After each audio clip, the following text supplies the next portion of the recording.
Good morning. Good morning, Vietnam, or wherever you are. Right? I don't know if we've ever had a listener in Vietnam. What's that? I don't know if we've had a listener in Vietnam, but there are places that track all that stats. So I might be motivated to go look on the map and see if anybody in Vietnam has ever listened to us. Who knows? Maybe. After all, we're all the same worldwide. So I was totally blown away. I mention this all the time. Like somebody in Mongolia listened to us. That's phenomenal. Like how they even found us, I have no idea. But it's all good, and I appreciate you. And thank you, Mongolia. And yeah. So over the weekend, my family and I watched the Game Changers. Have you seen that? No. So my friend Vicky, who is subscribes to the whole medical medium stuff, you know Vicky, right? She's my friend too. She was my friend before she was your friend. I'm sharing her with you. I'm talking for our audience. Okay, just bear with me. So audience, not Julia. She was also a guest on the show. Oh, yeah. Okay, that's cool. Oh my gosh, I have to go back and listen to that one then. Yes. Anyway, the point is she recommended this movie, Game Changers, and talk about game change. Like I watched it with the whole family, and at the end of the day, what it is that it shows how eating a plant-based diet increases high-level athletic performance. And if it can do that for high-level athletes, imagine what it does for you, right? And so they literally they showed it in 10 different ways, right? Like taking your blood and then showing you the literal grease that's in your blood and, all this kind of stuff. But I'm laughing because, I have a client who's an, what's the word? An ophthalmologist, but he does surgery, an eye surgeon, I guess is the right word.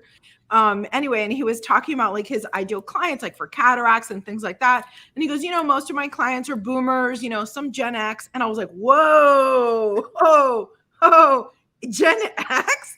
I got to start worrying about freaking cataracts. Are you serious? Am I this old?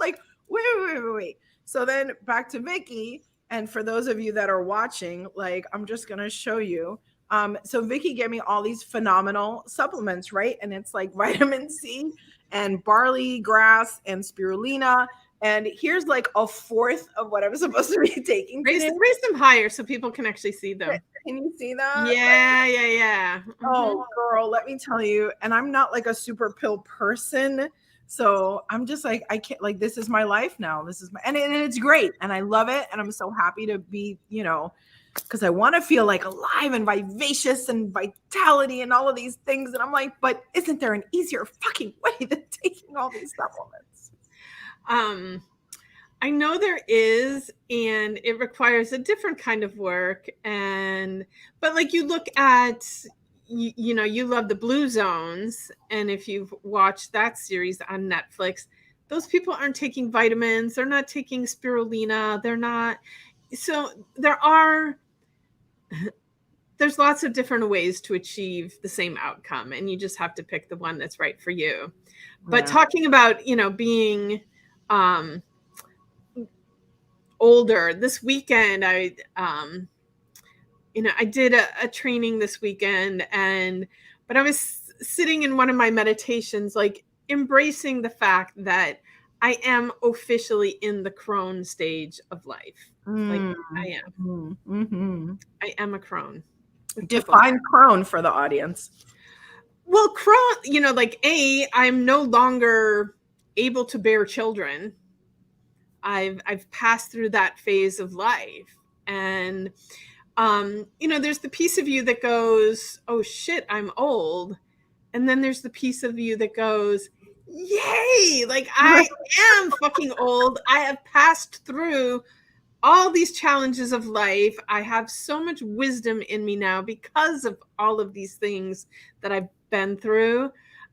Crone is a badge of honor, and dang, I am good. I love that.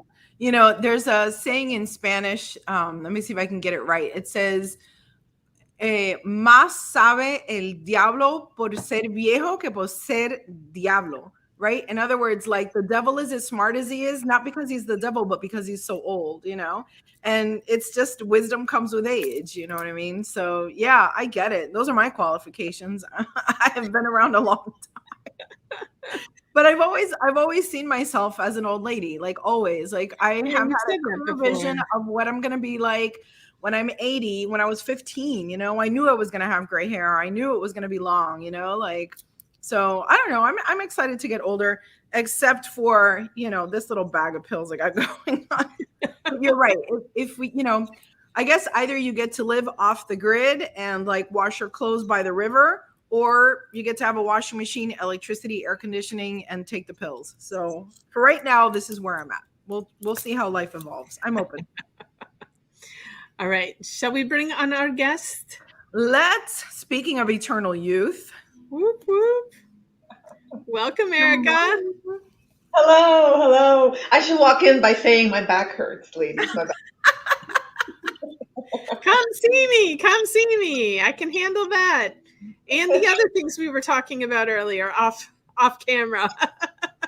But Erika, you're just like the youngest and brightest and most vivacious person I know. How could it be? No puede ser. Thank you. Just send me the invoice for that little plug. She is though, and I'm going to let her introduce herself, but first I just want to tell you guys, like, this is going to be such a great interview because Erika truly is one of those people that always has the smile on her face. Not to tell you that she doesn't live a real life, she does, but man, when you see her, you feel good about yourself. So I am thrilled and excited, and so excited to have you here. Go ahead and introduce yourself and tell folks what you're passionate about and what keeps you passionate. Thank you for that introduction. I'm excited to be here with you both. And so it's Erika Obando. I am now officially the president of TPE Coaching and Consulting. And I know Graciela is going to get into that in a little bit, but my passion, literally, and it kind of has laced throughout my entire life, is helping people. And in that helping people, I also have to live that life. And I'm glad you said that I don't have a perfect life, because I don't, but I choose to smile at it even when it's imperfect. As a matter of fact, look, that's what my shirt says: perfectly imperfect. There you Right? go. That's the life that I live. So that's it. And what is TPE? TPE is a coaching and consulting business, but TPE stands for the pink elephant, and I should show it to you. I help I help organizations stop the ignoring of the fact that wellness is a conversation, a much needed conversation in the workplace, and you can't continue to ignore the pink elephant. But I say, give it to me so I can help you with those wellness solutions, and both parties can play nice in the sandbox, right? Both the employees feeling seen, heard, and valued, as well as the employer seeing productivity and just happy that they're there working for you. And I think, at least when I was a kid, I don't think anybody cared if anybody was happy in their work. Like, you just went to work and you did your work and they gave you a paycheck, and like that's all that mattered. And I think it's part of the evolution of humans to understand that, like, yes, we need to work, and work can be enjoyable. Like, it doesn't have to be misery and pain. And so I love that, that you're working on this, but also that we're talking about it, because that's how things change, is when we talk about it.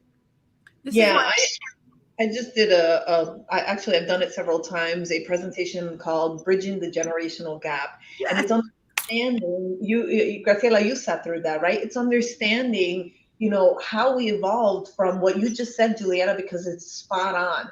That people just went to work, they didn't question, they didn't, question authority or hierarchy. They just went to work, did their job, and went home. But then the digital era changed all that, and then now we have newer generations coming in saying, "Wait a second, this can be done easier. This can be done much happier." Like, and then they started breaking apart all of those existing templates and started to say, "Why don't we do it different?"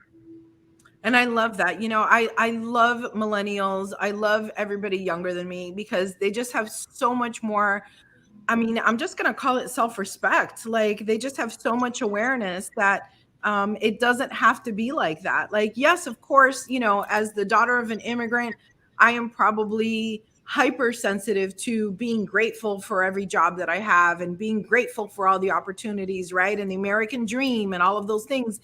And also, millennials have taught me I don't have to sell my soul to the devil to have it. You know, like what? I get to be fulfilled, be grateful, and be happy too.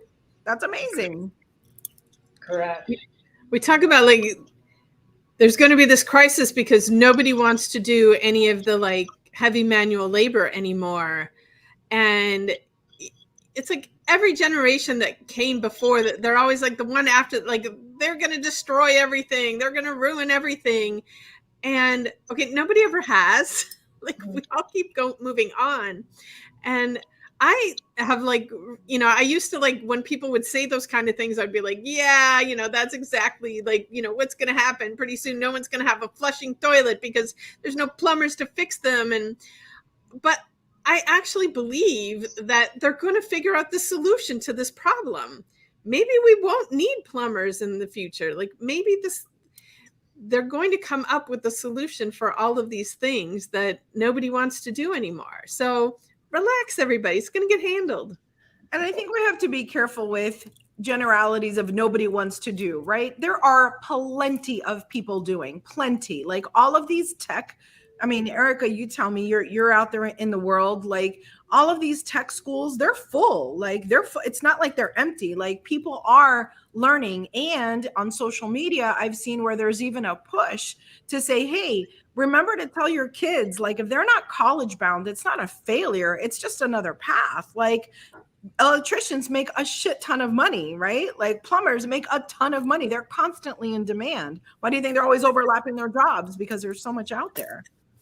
No, I like the fact that we're always in an innovative state, right? Every generation has innovated the next thing and the next thing. And you know, the people who sometimes say, "Oh, this world is, you know, going to be trash or whatever," is the people who don't necessarily understand change, right?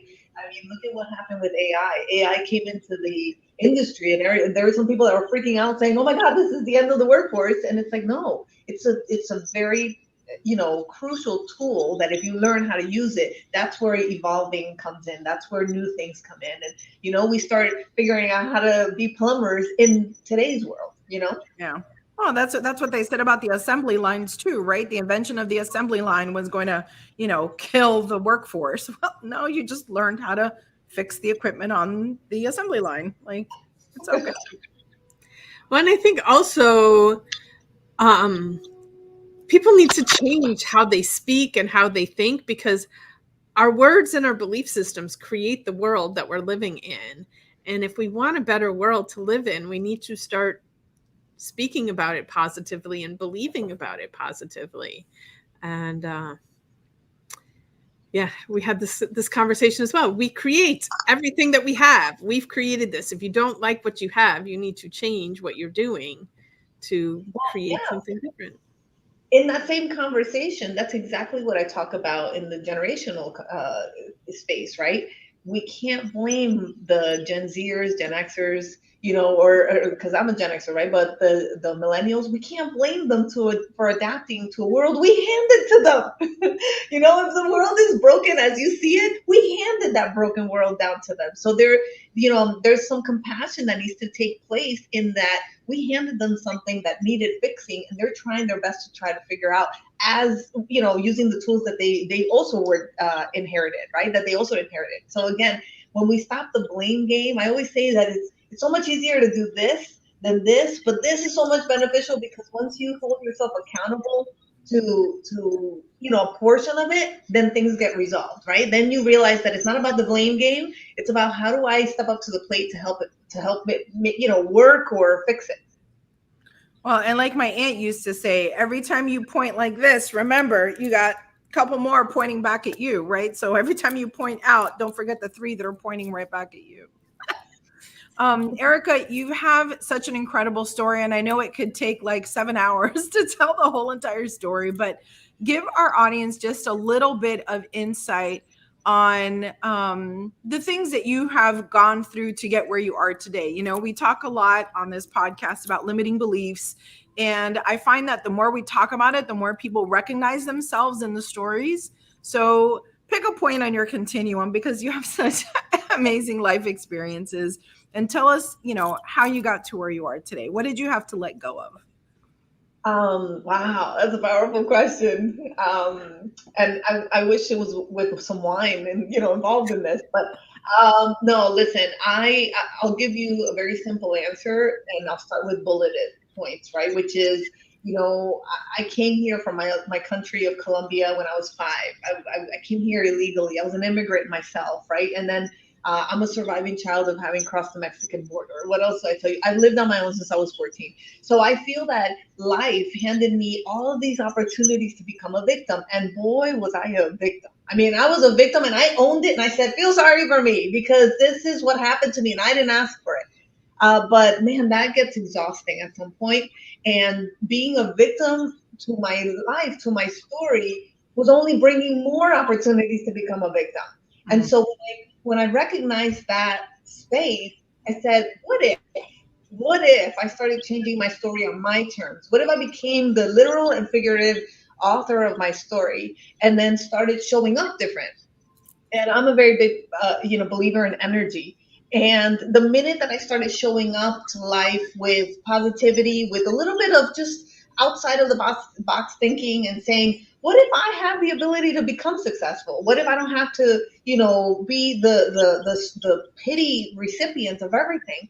That's when my life started changing. All of a sudden, like all these little by little opportunities started knocking on my door. I started smiling more, even through like hardships, because like I said, I go through my days too. Last week, I was dragging wings, like I said. I was dragging them, and I had to lean on people to help me get back up. And, because it was one thing after another. So things do happen to me, but I always have to revert back to, this is where my life started. I mean, my life started as a really, rough, traumatic journey, and I'll never go back to that. So whatever it is that I have in front of me is doable. I can get through this. I can muster through it. I can find a way to figure out, the solution, because the alternative would be where I started, and I'll never get back there again.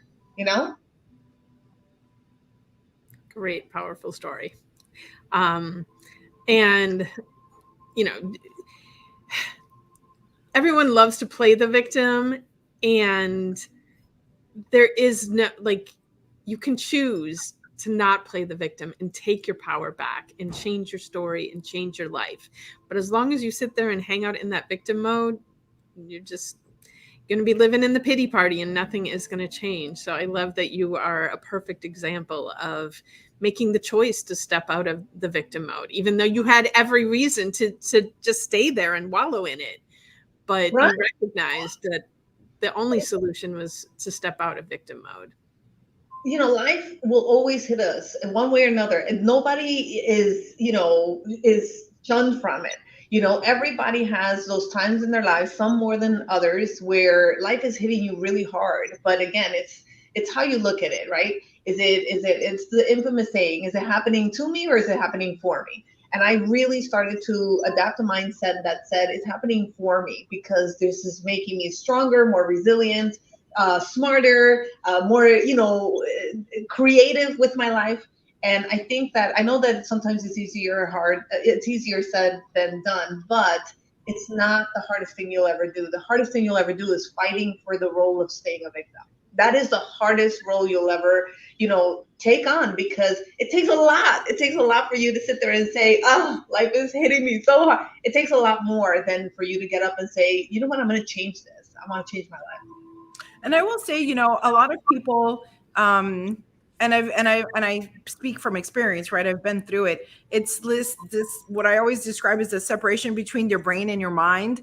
Like I feel like my brain is like that saber-toothed tiger caveman brain that's like clinging to the story, because there's comfort in the familiar, even if the familiar is really, really horrible and terrible things that are always happening to you, right? But you have this crystal clear mind that can choose. and that can say, I recognize that these things happen to me, and I'm not invalidating them. I don't pretend that they didn't exist. They absolutely happened, and probably you've given it enough attention, right? I'm not saying don't feel the feel, but don't let it bring down your life. Don't let it kill your potential. Don't let it become your story, right? Because we all know trauma is stored in the body. All of a sudden you start getting all these aches and pains, da da da da da. One thing leads to another. Before you know it, you've compiled all of this trauma on top of each other. When really, at the end of the day, it just boils down to a decision, right? And talking to all of you out there, like if you don't know how to do that and you feel like in your shit, you've got 3 people right here ready, willing, and able to help you. Like we all put content out. We all have, like, even if you don't want to actually reach out, just watch all our shit and it will get you going, because there is a way out. And, you know, not being a victim doesn't mean dismissing what happened. It doesn't mean that you don't hold people accountable. It doesn't mean that you know, that it wasn't important. Yeah, it was important. Yeah, it was a big deal. It was a big thing that happened in your life, but you don't have to continue to live with it. You can carry it, you can bring it with you everywhere you go, but you can do it from a space of feeling empowered and not feeling down about it. No, and you know something, I'll add to that because as you said it beautifully. The other component to that is you're not alone in this process. I love the fact that you just invited viewers to reach out, to tap into, to listen to, right? Because I've seen all of your posts and I take mine with heavy responsibility because again, what are you putting out there for people? Is it the negative gloom and doom, or is it an inspiring component where they can reach out, feel like they can connect to you? And I opt for the latter, right? Because I think it's important. It's a responsibility. And we're all here to lift each other up. You know, part of what we're doing here is, you know, we've heard so many stories of the past of, you know, women stepping on other women to crawl their way to the top. And that's not the way we do things anymore. There's room for all of us at the top, and we're here to reach out a hand. And, you know, if you're not sure how to get to where you want to go, there's plenty of us here that are ready, willing, and able to help you. And Well, you know, if I can add something to that, and I'm going to put you on the spot, Miss Graciela, because Graciela was that person for me. You know, Graciela and I go back a few years now, and man, she gave me a stage, literally and figuratively, when I needed one. She, you know, was there to say, "Hey, girl, let me figure out who to connect you with, who to do that." And it's very seldom that you find women like that because unfortunately there are some women out there that are caught up in their own inhibitions, their own fears, you know, that don't allow them to help the other person. But Graciela like stepped up to the plate and she looked at this, hey, listen, my resources are your resources. How do we work together and how do I help elevate you? And I commend you for that. And Juliet, I know we just recently met, but if you're connected with Graciela, I'm sure you're, you know, like minds think alike, right? And congratulations to you for taking every opportunity presented to you, because I see you and I see that you find a way to take every opportunity to create yourself. Like you're constantly creating yourself. And I love every iteration of you. Like I really do. It's just amazing. And I do want you to talk about your book a little bit. I do want you to share that because I see a little bit of the cover behind you. Yeah, there we go. Can you hold it up just so people see it? Back there. I don't know if you can see. There you go. Out of center, but what's it called again? It's called Without a Voice, A Woman's Journey to Resiliency. And I launched it back in 2020 when we all needed a little bit of a resilient story. And it depicts my story from, you know, how I got here to everything that I went through. But I did it with the intention of also keeping the reader in mind because they are investing time in you. So I can sit there and talk about myself all day long, but what are they taking away from it? So half of the book is, yes, this is what happened to me. And you're going to be shocked and in awe and crying and, you know, mustering through to hold yourself through. But the middle to the end is, what did I do with what happened to me? So that you can, if you can relate to any given point of my story, then you can grab that tool and use it to, you know, find yourself out of your situation or your challenge as well. And I did a soft launch this year of the Spanish version, which is called El Silencio de mi Voz. Woo. I'm right now putting together a tour starting in my home country of Colombia, potentially at the beginning of next year, so that a lot of my fellow Colombians and Latin Americans can relate to it, saying, "My God, I went through that too, and if she's okay, maybe I could be okay, or if she figured out a way, I can figure out a way." So it's a powerful story, and I'm really blessed, honestly, to be able to share it with people.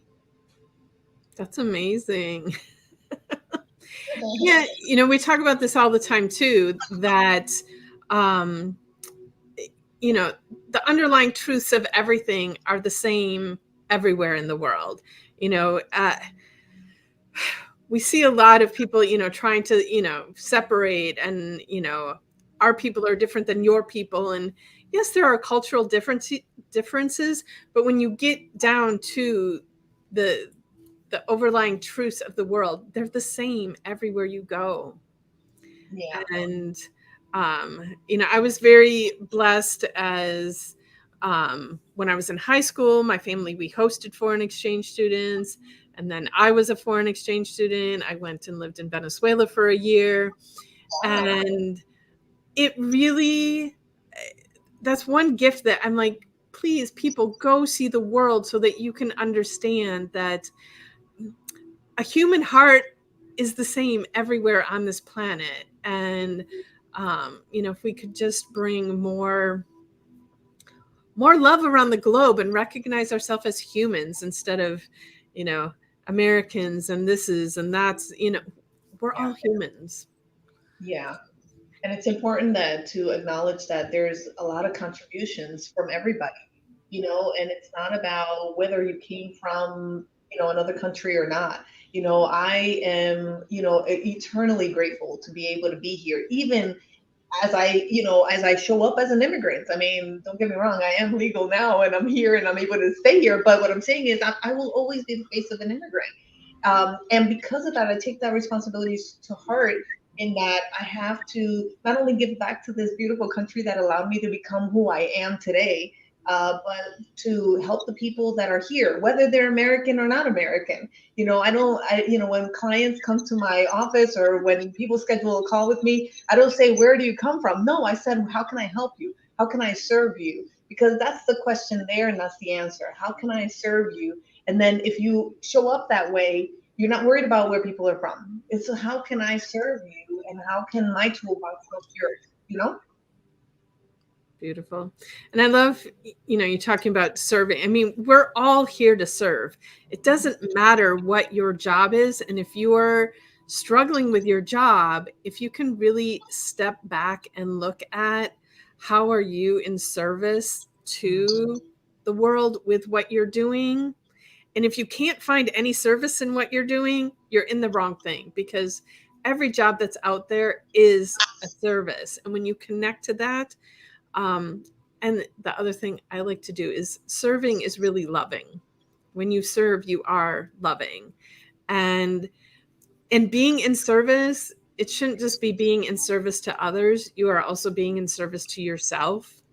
So it goes both ways. Of course. We talk a lot about, the better you treat yourself, the more it inspires and gives women permission to do the same. And so like that's why I think I'm such a big fan of watching your posts, because every time you're like, took the Jeep for a ride today, I'm like, oh yeah, I get to have fun too. Or you're like, my son accomplished this amazing thing, I'm like, oh yeah, my kids too. You know what I mean? Like, and it feels really good to like say, wow, you're right, I can acknowledge these things, and I can feel good, and I can take a little mini vacation, and I can have a great brunch somewhere. And even if you can't, you can like cut fruit up in your house and go sit in your backyard and enjoy it.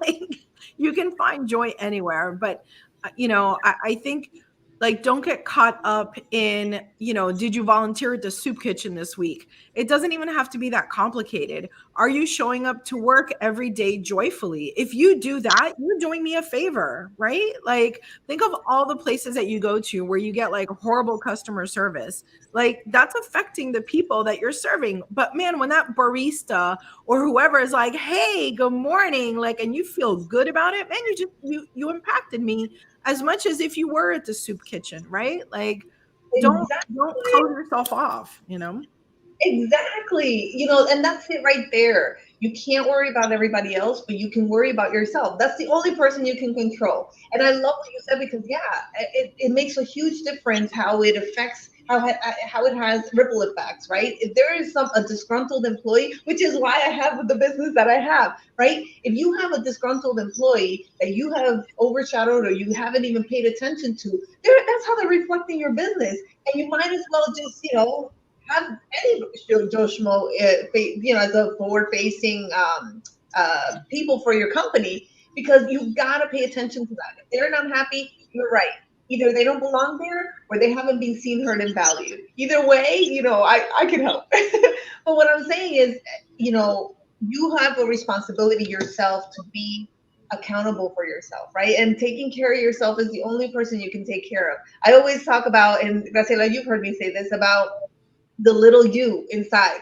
Oh, I let Erika take the helm all the time. Like little Erika says she wants to play, well, she wants to play, and we're gonna listen to her. And then it gives me an excuse to take quote unquote a break from being an adult and allowing my little young self to, find what she wants. We all have that little girl or that little boy inside that didn't get this or never had the opportunity to do that. So instead of blaming your parents or blaming life or whatever, don't just do it, right? I'm constantly shopping on Etsy, finding all these toys that I never had because of, for XYZ reason. And I got a closet full of toys that little Erika gets all the time, and I do that same work with my clients, and you'd be surprised the difference that it makes. Because they're like, I never thought of it that way. It's like, yeah, that little girl sitting there like, hello, where are you? It's So true. Remember me?